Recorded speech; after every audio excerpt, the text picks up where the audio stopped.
صل على سيدنا وشفيعنا مولانا محمد وبارك وسلم صلاة وسلام عليك يا رسول الله صلی اللہ تعالی علیہ وسلم۔ محترم سامعین کرام، جیسا کہ ہم اور آپ کو معلوم ہے کہ اس گاؤں کے نوجوان بھائیوں نے اس محفل کو بڑے ادب و احترام اور محبت کے ساتھ سجایا اور بسایا ہے، اس لیے ہم اور آپ یہاں شرکت کیے ہوئے ہیں تو ہمارا بیٹھنا، بولنا، دیکھنا سب باعث ثواب ہے، کیونکہ اللہ کے رسول سرکار دو عالم صلی اللہ تعالی علیہ وسلم نے فرمایا کہ انما الاعمال بالنیات، ہمارے اعمال کا دار و مدار نیت پر ہوتا ہے۔ جس طریقے سے ہم اور آپ نیت رکھیں گے اسی طریقے سے ہمیں اور آپ کو ثواب ملے گا۔ اگر ہم اور آپ یہ نیت کر کے اپنی اپنی جگہ پر بیٹھے ہوئے ہیں کہ ہم اور آپ نماز رسول سیدنا امام حسین رضی اللہ تعالی عنہ کے محفل میں بیٹھے ہوئے ہیں اور انشاءاللہ تعالی ان کے سوانح عمری اور تمام اہل بیت کے سوانح انشاءاللہ سنیں گے اور اس پر عمل کرنے کی توفیق عطا فرمائے، کیونکہ جو جتنے بھی اہل بیت مطہرات میدان کرب و بلا میں اپنے آپ کو اللہ کی راہ میں پیش کیے، ان کا بھی ایک مقصد تھا، وہ مقصد حق کی بلندی کے لیے تھا، تاکہ حق بلند رہے اور جو ناحق ہے وہ ہمیشہ کے لیے مٹ جائے اور پست رہے۔ اس لیے وہ مدینہ چھوڑ کر کے، اور ایسے وقت میں انہوں نے مدینہ چھوڑا تھا جس وقت دنیا کے تمام کونے سے مدینہ المنورہ، مکہ المکرمہ شریف لوگ جایا کرتے تھے۔ سیدنا امام حسین رضی اللہ تعالی عنہ نے 8 ذی الحجہ کو مدینہ طیبہ چھوڑے تھے، مدینہ طیبہ سے رخصت ہوئے تھے، کیونکہ سیدنا امام حسین جب مدینہ طیبہ سے رخصت ہونے کے لیے جب رخصت ہونا شروع کیے تھے تو کبھی مدینے کے گلیوں کو دیکھ رہے تھے، کبھی مسجد نبوی دیکھ رہے تھے، کبھی اپنے نانا جان حضور نبی کریم صلی اللہ تعالی علیہ وسلم کے گنبد کو دیکھ رہے تھے، کبھی اپنے نانا جان کے چوکھٹ پر جا رہے تھے، کبھی تمام صحابہ کرام کو دیکھ رہے تھے، کبھی ان خواتین کو دیکھ رہے تھے جہاں پر انہوں نے اپنی بچپن کو گزارا ہے، جہاں پر اپنے نانا کے گود میں کھیلا کرتے تھے، کبھی ان جگہوں کو دیکھا کرتے تھے جس جگہ پر حضور نبی کریم صلی اللہ تعالی علیہ وسلم نے درس و تبلیغ کا کام کیا کرتے تھے، کبھی اس مصلی کو دیکھا کرتے تھے جس پر ان کے نانا جان آج حضور نبی کریم صلی اللہ تعالی علیہ وسلم نماز پڑھا کرتے تھے۔ جب سیدنا امام حسین رضی اللہ تعالی عنہ جب مدینہ طیبہ چھوڑے تو اس وقت اپنے نانا جان کے چوکھٹ پر جاتے ہیں اور گر کر رونے لگتے ہیں کہ اے نانا جان، آج میں مدینہ المکرمہ، مدینہ المنورہ چھوڑ کر جا رہا ہوں اور ایسے وقت میں جا رہا ہوں، شاید مجھے حج کرنے کی اس سال توفیق نہیں ہے، اس سال توفیق نہیں ہے، کیونکہ ایسے وقت میں جا رہا ہوں جہاں جس جگہ پر دنیا کے تمام کونے سے لوگ حاضری دینے کے لیے آ رہے ہیں، تمام پیسہ خرچ کر کے لوگ یہاں پر آ رہے ہیں، اور ہم آپ کے اہل و عیال اس جگہ کو چھوڑ کر کے کوفہ جا رہا ہے، عراق جا رہا ہے۔ سیدنا امام حسین رضی اللہ تعالی عنہ جب مدینہ کو چھوڑتے ہیں اپنے نانا جان کے قدموں میں گر جاتے ہیں، چوکھٹ پر جاتے ہیں اور عرض کرتے ہیں اے نانا جان، آج میں جا رہا ہوں، ایسی جگہ جا رہا ہوں، مجھے کیونکہ ایک وقت تھا جب میں آپ کی گود میں کھیلا کرتا تھا، تو جب فرشتے آتے تھے آپ کی بارگاہ میں، ایک بارش کا فرشتہ آپ کی بارگاہ میں اللہ رب العزت سے عرض لے کر کے اللہ رب العزت سے اجازت لے کر کے آپ کی بارگاہ میں حاضر ہوا تھا، وہ فرشتہ آپ کی بارگاہ میں جب حاضر ہوا تھا، میں تمہارے گود میں کھیل رہا تھا، تو وہ فرشتہ مجھے دیکھا کہ یہ نواسا اپنی نانا جان کی گود میں کھیل رہا ہے۔ کبھی حضور نبی کریم صلی اللہ تعالی علیہ وسلم امام حسین کے گلے کو چوم رہے ہیں، کبھی ان کے رخسار کو چوم رہے ہیں، کبھی ان کے ہونٹ کو چوم رہے ہیں۔ وہ فرشتہ دیکھتا ہے اور عرض کرتا ہے کہ اے اللہ کے نبی سرکار دو عالم صلی اللہ تعالی علیہ وسلم، کیا میں ایک ایسی بات نہ بتاؤں کہ آپ کا یہ بیٹا میدان کرب و بلا میں شہید کیا جائے گا؟ کیا میں اس جگہ کی مٹی آپ کو نہ دکھاؤں؟ کیا اس جگہ کی مٹی میں آپ کو نہ لاؤں؟ حضور نبی کریم صلی اللہ تعالی علیہ وسلم فرماتے ہیں کہ بالکل اس جگہ کی مٹی لائیے۔ وہ بارش کا فرشتہ جاتا ہے اور سیدنا امام حسین رضی اللہ تعالی عنہ کے مقتل یعنی جس جگہ امام حسین رضی اللہ تعالی عنہ شہید کیے جائیں گے اس جگہ کی مٹی لاتا ہے۔ مٹی لانے کے بعد سیدنا وہ فرشتہ یعنی حضور نبی کریم صلی اللہ علیہ وسلم کو دکھاتا ہے، تو وہاں پر ان کے زوجات محترمات میں سے ایک زوجہ وہاں حاضر تھی۔ اللہ کے نبی سرکار دو عالم صلی اللہ تعالی علیہ وسلم کہتے ہیں کہ اے زوجہ محترمہ، اس مٹی کو لے لو اور ایک یعنی شیشی میں بند کر کے رکھ دو۔ اس وقت دیکھنا، اس وقت یہ مٹی خون بن جائے گی جس وقت میرا یہ نواسا میدان کرب و بلا میں شہید کر دیا جائے گا۔ تو واقعی میں یقیناً جب امام حسین رضی اللہ تعالی عنہ میدان کرب و بلا میں شہید کر دیے گئے تھے تو وہ مٹی یعنی جو شیشی میں موجود تھی وہ خون بن گئی تھی، وہ خون بن گئی تھی۔ یہ میرے امام حسین رضی اللہ تعالی عنہ نے اپنے اہل و عیال کو اور اپنے آپ کو حق کے لیے اللہ کے رضا کے لیے اپنے آپ کو پیش کر دیے تھے۔ سیدنا امام حسین رضی اللہ تعالی عنہ اس دنیا میں تشریف لائے تو اس وقت کی تاریخ 5 شعبان المعظم 4 ہجری کو اس دنیا میں تشریف لائے۔ جب سیدنا امام حسین رضی اللہ تعالی عنہ مدینہ المنورہ میں ان کی ولادت ہوتی ہے، آقا دو عالم صلی اللہ تعالی علیہ وسلم نے اپنے نواسے کا نام یعنی حسین رکھا، اور 7ویں دن سیدنا امام حسین رضی اللہ تعالی عنہ کے عقیقہ فرمائے۔ ان کے نام سے عقیقہ ہوتا ہے۔ عقیقہ ہونے کے بعد یعنی سیدنا امام حسن اور سیدنا امام حسین کو حسنین کریمین کہا جاتا ہے، جو یہ سریانی زبان میں شبیر و شبر ہوتا ہے، انہی کے نام انہی کے طرز پر رکھا گیا تھا۔ سیدنا ہارون علیہ السلام نے اپنے بیٹے کا نام شبیر و شبر رکھا تھا۔ سید حضور نبی کریم صلی اللہ تعالی علیہ وسلم نے اپنے نواسے کا نام حسن و حسین رکھا تھا۔ عربی زبان میں دونوں کا معنی ایک ہوتا ہے، دونوں کا مفہوم ایک ہوتا ہے۔ شبیر و شبر یعنی سریانی زبان میں ہے اور حسن و حسین یہ عربی زبان میں ہے۔ سیدنا امام حسین رضی اللہ تعالیٰ عنہ جس وقت دنیا میں تشریف لائے تھے صحابی کرام میں یہ عام ہو چکا تھا، یہ مشہور ہو چکا تھا کہ یہ بچہ، اس بچے کے گلے پر یعنی تلوار چلے گی، یہ بچہ شہید کر دیا جایا تھا، یہ مشہور ہو گیا تھا۔ سیدنا امام حسین رضی اللہ تعالیٰ عنہ یہ حدیث ہے کہ جب سیدنا امام حسین رضی اللہ تعالیٰ عنہ جب اس دنیا میں تشریف لانے کا وقت ہوا تھا تو سیدہ ام الفضل جو بنت حارث جو سیدنا عبداللہ یعنی ابن عباس رضی اللہ سیدنا عباس رضی اللہ تعالی عنہ کہ یہ زوجہ محترمہ ہیں، یہ حضور نبی کریم صلی اللہ تعالی علیہ وسلم کی بارگاہ میں حاضر ہوتی ہیں۔ حاضر ہونے کے بعد عرض کرتی ہیں یا رسول اللہ صلی اللہ تعالی علیہ وسلم، آج میں نے بہت ڈراؤنی خواب دیکھا ہے۔ سیدنا امام حسین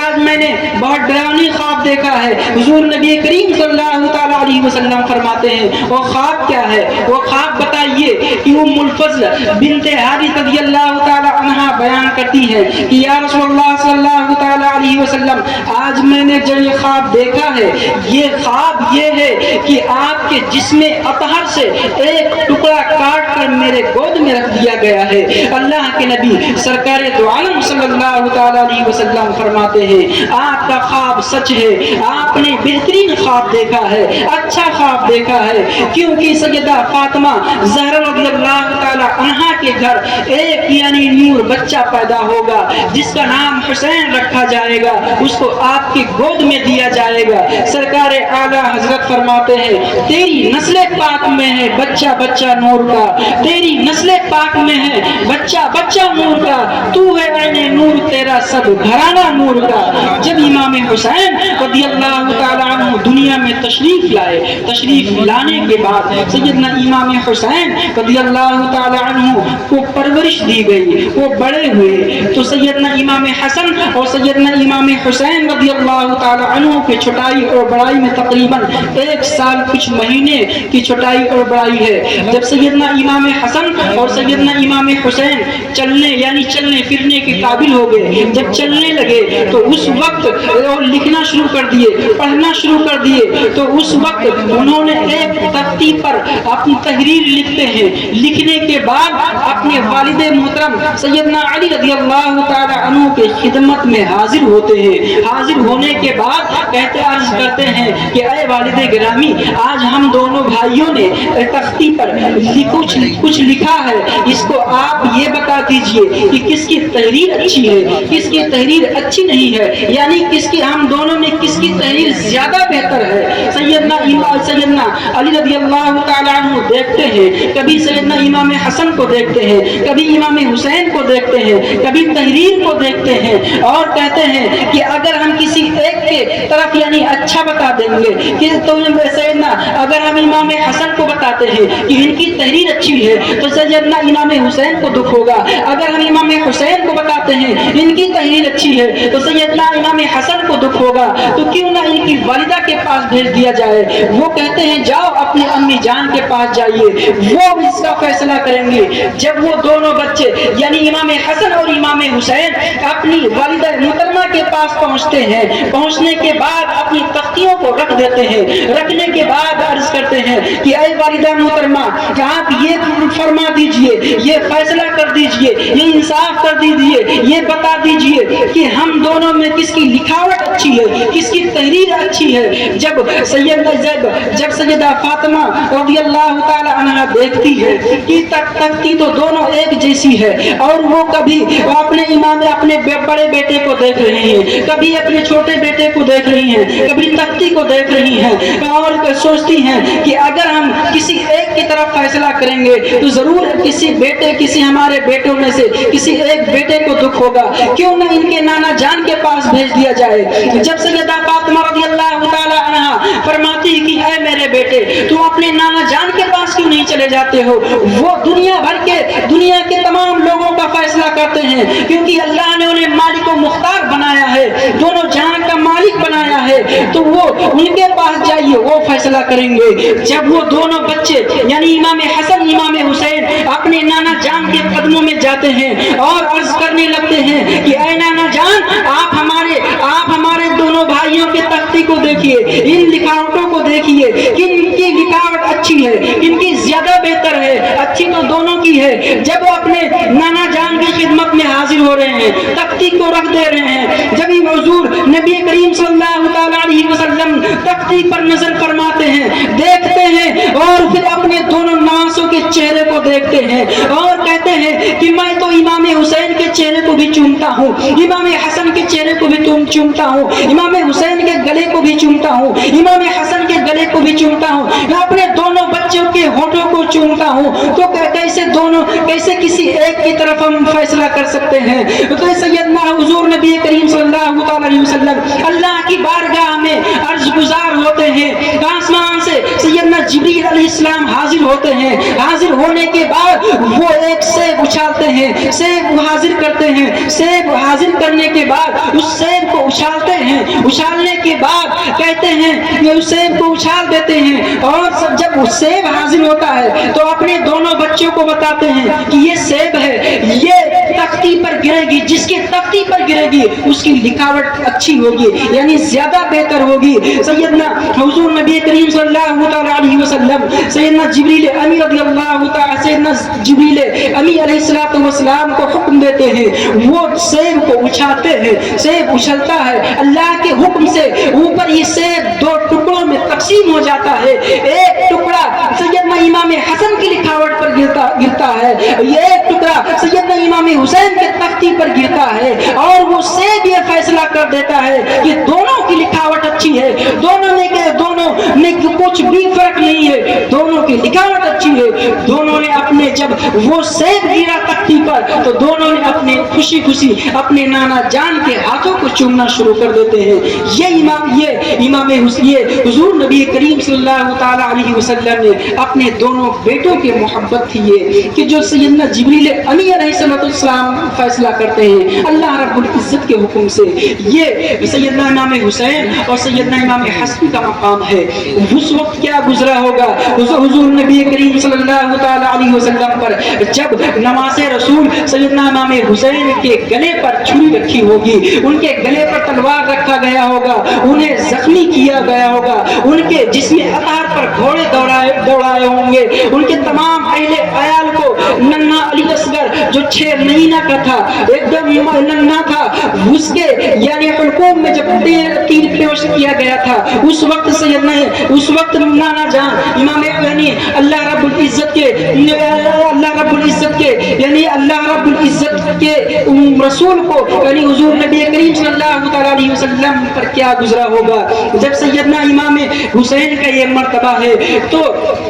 اللہ رب العزت یعنی حضور نبی کریم صلی اللہ علیہ وسلم کا مرتبہ کیا ہوگا۔ حضور نبی کریم صلی اللہ علیہ وسلم فرماتے ہیں حسین منی وانا من الحسین، الحسن والحسین منی وانا من الحسین، یعنی حسین مجھ سے ہیں اور میں حسین سے ہوں، حسین مجھ سے ہیں اور میں حسین سے ہوں، یعنی جو حسین سے محبت کرے گا وہ مجھ سے محبت کرے گا، جو حسین سے بغض کرے گا وہ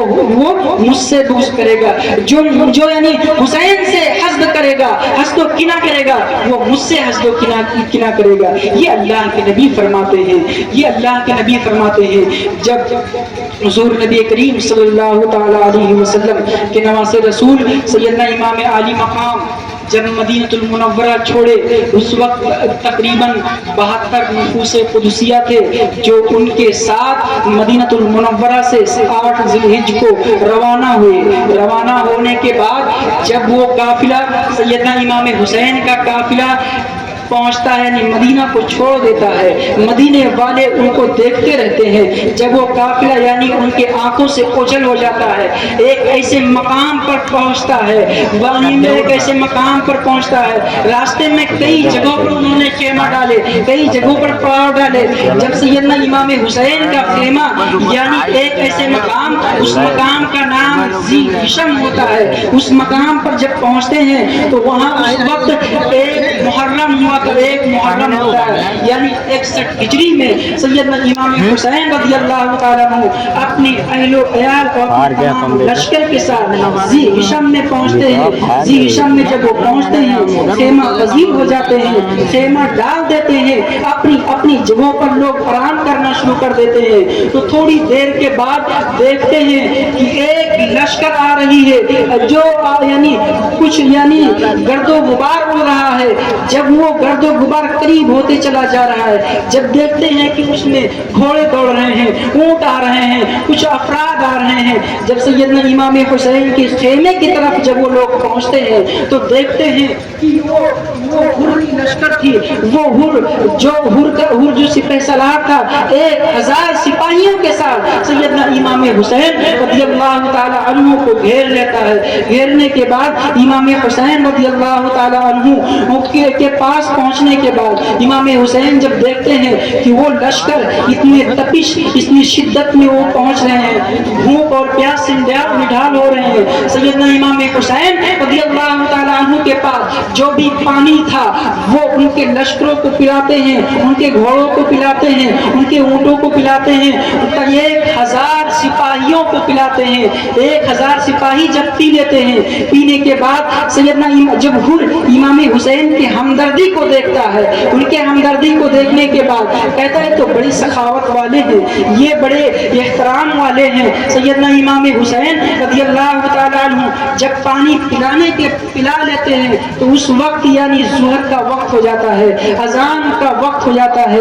حضرت امام حسین نے اذان دینے کا حکم فرمایا. اذان ہوتی ہے, ہونے کے بعد حضور یعنی سیدنا امام حسین رضی اللہ تعالیٰ عنہ حور کے لشکر کو اور حور کو کہتے ہیں کہ تم میری امامت میں نماز پر ادا کرو گے؟ انہوں نے کہا بالکل, ہم سب آپ کی امامت میں نماز ادا کریں گے. حور اپنے تمام لشکروں کے ساتھ حضور یعنی سیدنا امام حسین رضی اللہ تعالیٰ عنہ کے امامت میں نماز ادا کرتا ہے. نماز ادا کرنے کے بعد سیدنا حضور نبی یعنی سیدنا امام عالی مقام عرض کرتے ہیں یعنی حور اور امام حسین کے مابین کچھ بات ہوتی ہے. سیدنا امام حسین کہتے ہیں کہ میرے پاس بہت خطوط آئے, میں یہاں آیا ہوں اس لیے آیا ہوں کہ کچھ چند خطوں میں یہ لکھا ہوا تھا کہ ہمارے پاس یعنی کوئی امام نہیں ہے, کوئی رہبر نہیں ہے, تو آپ کوفہ چلے آئیے, ہم آپ کو رہبر چنیں گے, ہم آپ کو امام چنیں گے, تو میں اس لیے آیا ہوں. تو حور کہتا ہے کہ بالکل آپ کو لوگ یعنی امام مانیں گے, آپ کی رہبری کرے, آپ یعنی رہبر ہوں گے. جب حور گھیر لیتے یعنی امام حسین کی امامت میں عصر کی نماز بھی ادا کرتے ہیں. ادا کرنے کے بعد وہ کہتے ہیں کہ اب یہاں سے چلا جائے. سیدنا امام حسین رضی اللہ تعالیٰ عنہ نے اپنے تمام لشکروں کے ساتھ چل پڑتے ہیں. چلتے چلتے ایک ایسے مقام پر پہنچتے ہیں جس کا نام قصر بنی مقاتل تھا. اس جگہ پہنچتے ہیں. پہنچنے کے بعد سید یعنی حور کو ایک خط ملتا ہے ابن زیاد کی طرف سے. اس خط کو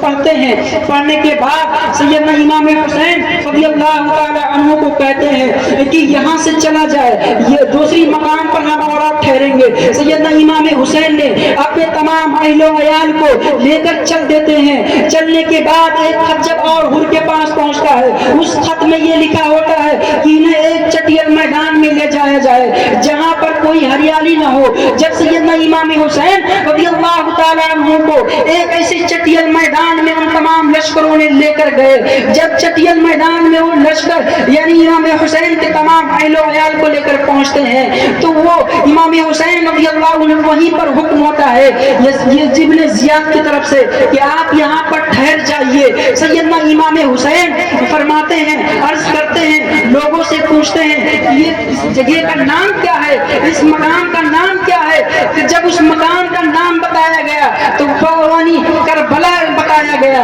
امام حسین نے فرمایا یہ وہی کربلا ہے جس وقت حضور نبی کریم صلی اللہ علیہ وسلم میرے گلوں کو چومتے تھے, میرے یعنی گال کو چومتے تھے, میرے بازوؤں کو چومتے تھے, میرے ہونٹوں کو چومتے تھے اور کہا کرتے تھے کہ میرا بیٹا کربلا کے میدان میں شہید کر دیا جائے گا. یہ وہی مقام ہے, میری آخری جگہ یہاں پر ہے. جب سیدنا امام حسین رضی اللہ تعالیٰ عنہ نے اپنے تمام لشکروں کے ساتھ اس جگہ پر قیام فرمائے, وہ یعنی 7 محرم الحرام کو وہاں پر پہنچتے ہیں. پہنچنے کے بعد اس وقت سیدنا 8 محرم الحرام ہوتا ہے. 8 محرم الحرام کو جب پہنچتے ہیں, پہنچنے کے بعد امام حسین رضی اللہ تعالیٰ عنہ نے اپنے خیمہ نصب کر لیتے ہیں. تمام لوگ اپنے اپنے خیمے میں چلے جاتے ہیں. حتیٰ کہ جب دن گزرتا جاتا ہے تو یہ امام حسین رضی اللہ اللہ تعالیٰ عنہ جب یعنی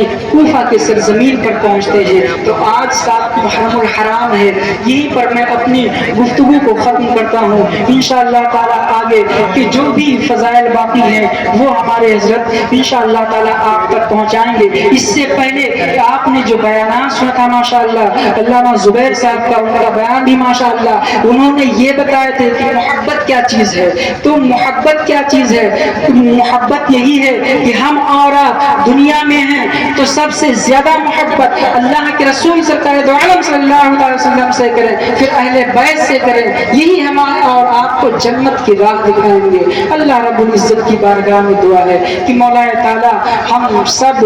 جب اس دنیا سے جائیں تو ہمارے لبوں پر لا الہ الا اللہ محمد رسول اللہ صلی اللہ علیہ وسلم. وآخر دعوانا الحمد للہ رب العالمین. السلام علیکم.